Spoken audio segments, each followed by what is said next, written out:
फासलों को तकल्लुफ़ है हमसे अगर हम भी बेबस नहीं, बेसहारा नहीं, खुद उन्हीं को पुकारेंगे हम दूर से। रास्ते में अगर पाँव थक जाएंगे,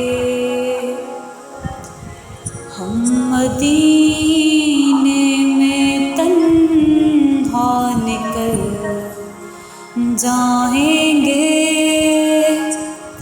और गलियों में कसदन भटक जाएंगे।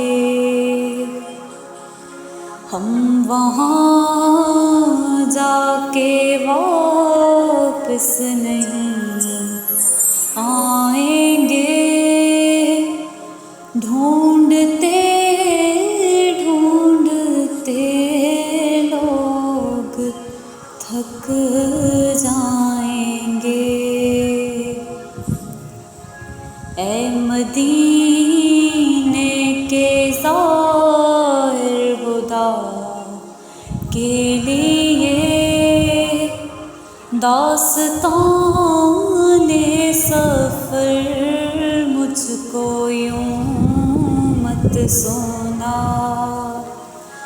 बात बढ़ जाएगी, दिल तड़प जाएगा, मेरे मोहतात आंसू टपक जाएंगे।